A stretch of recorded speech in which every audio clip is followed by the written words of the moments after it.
Hello everyone, welcome back to study Bangla official YouTube channel. আমরা WBSSC group C ও D এর জন্য যে GK GS practice সেটটি শুরু করেছি, আজ তার দ্বিতীয় ক্লাস। আগের ক্লাসটি যারা দেখোনি তারা ডিসক্রিপশন বক্সে দেওয়া লিঙ্ক থেকে অবশ্যই দেখে নিও। আজকের প্র্যাকটিস সেটটিতেও গ্রুপ সি ও ডি এর নতুন সিলেবাসের সমস্ত টপিক কভার করে 20টি গুরুত্বপূর্ণ এমসিকিউ নিয়ে আলোচনা করা হবে।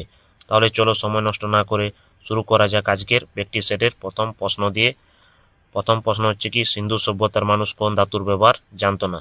তবে অ্যান্সার করার আগে তোমাদের বলে দিই, তোমরা 20টি কোশ্চেনের মধ্যে 20টির অ্যান্সার করার চেষ্টা করবে এবং কটির অ্যান্সার করতে পারছো তা কমেন্ট বক্সে অবশ্যই জানাবে। তাহলে প্রথম কোশ্চেন হচ্ছে কি, সিন্ধু সভ্যতার মানুষ কোন ধাতুর ব্যবহার জানতো না? এর সঠিক অ্যান্সার হবে অপশন সি, লোহা বা আয়রনের ব্যবহার তারা জানতেন না। সিন্ধু সভ্যতা ছিল ব্রোঞ্জ যুগের সভ্যতা এবং তারা তামা ও টিন মিশিয়ে ব্রোঞ্জ তৈরি করতে জানতো। নেক্সট কোয়েশ্চেন, 2 নম্বর কোয়েশ্চেন হচ্ছে কি, ভারতের কোন রাজ্যে বছরে দুবার বৃষ্টিপাত হয়? ভারতের কোন রাজ্যে বছরে দুবার বৃষ্টিপাত হয়?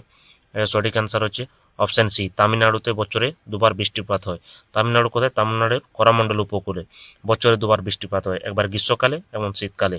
গ্রীষ্মকালে কখনো যখন দক্ষিণ পশ্চিমা মৌসুমী বায়ু ভারতে প্রবেশ করে তখন, এবং শীতকালে উত্তর পূর্ব মৌসুমী বায়ু বা পরিবর্তনকারী মৌসুমী বায়ুর প্রভাবে বৃষ্টিপাত হয়। নেক্সট কোয়েশ্চেন, ভারতীয় সংবিধানের প্রস্তাবনা এর ধারণাটি কোন দেশ থেকে নেওয়া হয়েছে? তো ভারতীয় সংবিধানের প্রস্তাবনা এর ধারণাটি কোন দেশের সংবিধান থেকে নেওয়া হয়েছে? এটা সঠিক অ্যান্সার হবে অপশন বি, মার্কিন যুক্তরাষ্ট্র বা ইউএসএ থেকে।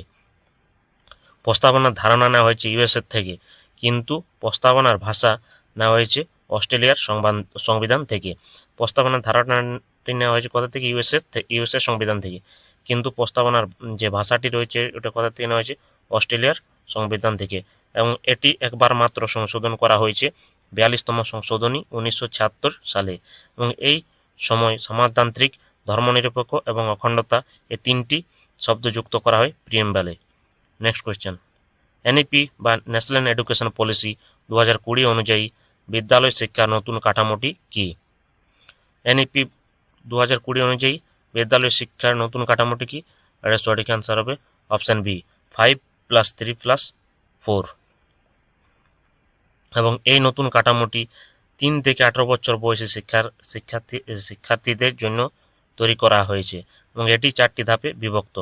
প্রথম ধাপ হচ্ছে ফাউন্ডেশনাল স্টেজ বা ভিত্তিপ্রস্তর পর্যায়, এটি কত? এখানে হচ্ছে 5 বছর, এবং বয়স থাকছে কত? বয়স 2 থেকে 8 বছর শিক্ষার্থীরা এখানে থাকছে ফাউন্ডেশনাল স্টেজে, এবং শ্রেণী থাকছে 3 বছরের অঙ্গনওয়াড়ি বা প্রাক স্কুল প্লাস ক্লাস 1 এবং 2, এবং দ্বিতীয় ধাপ থাকছে তোমার প্রস্তুতিমূলক পর্যায়, এটি দেখেন এখানে কত বছর নেওয়া হচ্ছে?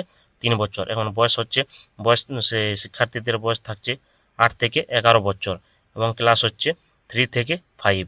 এবং 3 নম্বর পর্যায় হচ্ছে মিডিল স্টেজ বা মধ্যবর্তী পর্যায়, এখানে কত বছর? 3 বছর নেওয়া হয়েছে। বয়স থাকছে 11 থেকে 14 বছর বয়সী শিক্ষার্থীরা, এবং ক্লাস থাকছে 6 থেকে 8, এবং শেষ পর্যায়ে বা মাধ্যমিক পর্যায়ে সেকেন্ডারি স্টেজে থাকছে 4 বছর, এবং বয়স থাকছে এখানে বয়স সীমা থাকছে 14 থেকে 18 বছরের শিক্ষার্থীরা, এবং ক্লাস হচ্ছে ক্লাস 9 থেকে 12 পর্যন্ত।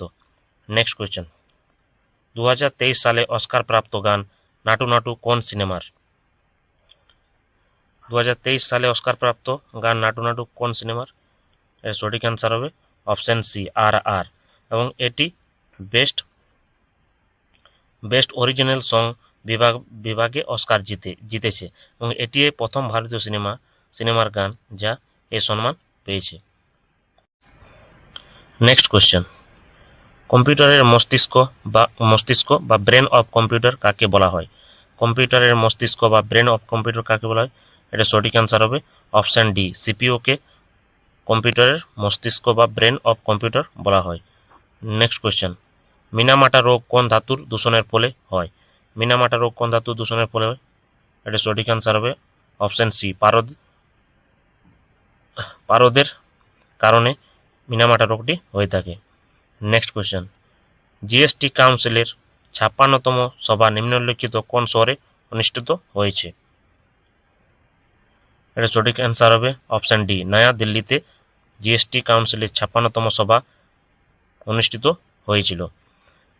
এবং প্রতি বছর 1 জুলাই ভারতে জিএসটি দিবস পালন করা হয়। প্রতি বছর কি 1 জুলাই আমাদের কি হয়, ভারতে জিএসটি দিবস পালন করা হয় এবং এটি চালু হয়েছিল 2016 থেকে। নেক্সট কোয়েশ্চেন, ভারতের হকির জাদুঘর কাকে বলা হয়? ভারতের হকির জাদুঘর কাকে বলা হয়? এটা সঠিক অ্যান্সার হবে অপশান বি, মেজর ধ্যানচাঁদকে ভারতের হকির জাদুঘর বলা হয় এবং তার জন্মদিন 29 আগস্ট ভারতের জাতীয় ক্রীড়া দিবস হিসেবে পালন করা হয়। তার জন্মদিনটি কি 29 আগস্ট কী করা হয়, ন্যাশনাল স্পোর্টস ডে হিসেবে ভারতে পালন করা হয় এবং তার লেখা আত্মজীবনীর নাম হচ্ছে গোল। যে আত্মজীবনীটি তিনি লিখেছিলেন তার নাম হচ্ছে গোল এবং তার নেতৃত্বে ভারত হকিতে 1928, 1932 এবং 1936-এ অলিম্পিকে স্বর্ণপদক জিতেছিলেন। নেক্সট কোশ্চেন, শূন্য আবিষ্কারের সাথে কোন ভারতীয়র নাম যুক্ত? শূন্য আবিষ্কারের সাথে কোন ভারতীয় নাম যুক্ত? সঠিক অ্যান্সার হবে অপশান সি, আর্যভট্ট। শূন্য আবিষ্কারের সঙ্গে আর্যভট্টের নাম যুক্ত এবং আর্যভট্ট ছিলেন গুপ্ত যুগের একজন প্রখ্যাত ভারতীয় গণিতবিদ ও জ্যোতির্বিদ। কোন যুগে ছিলেন? গুপ্ত যুগের। এবং তার রচিত বিখ্যাত বইটির নাম হচ্ছে আর্যভট্টীয় এবং আর্যভট্টের সম্মানার্থে ভারতের প্রথম কৃত্রিম উপগ্রহের নাম রাখা হয় আর্যভট্ট, যেটি 1975 সালে উৎক্ষেপণ করা হয়েছিল। 2021 সালে ইউনেস্কো পশ্চিমবঙ্গের কোন উৎসবকে ইনটেঞ্জিবল কালচার হেরিটেজ এর স্বীকৃতি দিয়েছে? 12 নম্বর কোয়েশ্চেন হচ্ছে 2021 সালে ইউনেস্কো পশ্চিমবঙ্গের কোন উৎসবকে ইনটেঞ্জিবল কালচার হেরিটেজের স্বীকৃতি দিয়েছে? এর সঠিক অ্যান্সার হবে অপশান সি, দুর্গাপূজাকে। এবং এই উৎসবটি হচ্ছে এশিয়ার প্রথম উৎসব যা ইউনেস্কোর এই বিশেষ স্বীকৃতি পেয়েছে। নেক্সট কোয়েশ্চেন, 2025 সালের ফ্রেঞ্চ ওপেনে পুরুষদের একক শিরোপা কে জিতেছেন? 2025 সালে ফ্রেঞ্চ ওপেনে পুরুষদের একক শিরোপা কে জিতেছেন? এটি সঠিক অ্যান্সার হবে option B, Carlos Alcaraz. Carlos Alcaraz 2025 সালের ফ্রেঞ্চ ওপেনে পুরুষদের একক শিরোপা জিতেছে। বাংলার প্রথম গভর্নর জেনারেল কে ছিলেন? বাংলার প্রথম গভর্নর জেনারেল কে ছিলেন? এর সঠিক অ্যান্সার হবে option D, Warren Hastings. Warren Hastings ছিলেন ভারতের প্রথম গভর্নর জেনারেল এবং 1973 সালে রেগুলেটিং অ্যাক্ট অনুযায়ী তিনি বাংলার প্রথম গভর্নর জেনারেল হন। বাংলার প্রথম গভর্নর জেনারেল হল কোন অ্যাক্ট অনুযায়ী? 1973-এর রেগুলেটিং অ্যাক্ট অনুযায়ী। এবং ভারতের প্রথম গভর্নর জেনারেল ছিলেন কে? Lord William Bentinck. বাংলার প্রথম গভর্নর জেনারেল ছিলেন ওয়ারেন হেস্টিং, কিন্তু ভারতের প্রথম গভর্নর জেনারেল ছিলেন লর্ড উইলিয়াম বেন্টিং এবং ভারতের প্রথম ভাইসরয় ছিলেন লর্ড ক্যানিং। কত সালে হয়েছিল? 1858 সালে ভারতের প্রথম ভাইসরয় হয়েছিলেন কে? Lord Canning. নেক্সট কোয়েশ্চেন, ভারত ও চীনের সীমারেখার নাম কি? ভারত ও চীনের মধ্যে যে সীমারেখাটি রয়েছে তার নাম কি? এর সঠিক অ্যান্সার হবে option C, McMahon line.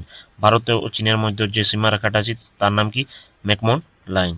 Next question, বর্তমানে ভারতীয় সংবিধানে মোট কয়টি মৌলিক কর্তব্য রয়েছে? বর্তমানে ভারতীয় সংবিধানে কয়টি ফান্ডামেন্টাল ডিউটিস রয়েছে? এটা সঠিক অ্যান্সার হবে কি? সঠিক অ্যান্সার হবে অপশান বি, 11টি। মূল সংবিধানে যখন মূল আমাদের সংবিধান রচনা করা হয় তখন ওই মূল সংবিধানে মৌলিক কর্তব্যগুলি ছিল না। এটি 1976 সালের 42তম সংশোধনীর মাধ্যমে সর্দার শরণ সিং কমিটির সুপারিশে 10টি মৌলিক কর্তব্য যুক্ত করা হয় ভারতীয় সংবিধানে। যখন আমাদের প্রথম এই সংবিধান রচনা করা হয়েছিল তখন আমাদের এই মূল সংবিধানে মৌলিক কর্তব্যগুলি ছিল না। এটি 1976 সালে 42তম সংশোধনীর মাধ্যমে কি সর্দার শরণ সিং কমিটির সুপারিশে এই 10টি মৌলিক কর্তব্যকে যুক্ত করা হয় এবং এই মৌলিক কর্তব্যের ধারণাটি কোথাকার সংবিধান থেকে নেওয়া হয়েছিল? রাশিয়ার সংবিধান থেকে নেওয়া হয়েছিল। এবং 2002 সালে 86তম সংশোধনের মাধ্যমে 11তম কর্তব্যটি যুক্ত করা হয় এবং এই 11তম কর্তব্যটি কি ছিল? 6 থেকে 14 বছর বয়সী শিশুদের শিক্ষার সুযোগ করে দেওয়া। এটি 2002 সালে 86তম সংশোধনের মাধ্যমে যুক্ত করা হয় এবং প্রথমে ছিল 10টা এবং তারপরে এটি যুক্ত হয়ে কটা হয়েছে? ভারতের মোট মৌলিক কর্তব্য কটি হয়েছে? 11টি এবং এটি সংবিধানের পার্ট IVA এবং আর্টিকেল 51-এ বর্ণিত আছে। নেক্সট কোয়েশ্চেন, আনন্দমঠ উপন্যাসের রচয়িতা কে? আনন্দমঠ উপন্যাসের রচয়িতা কে?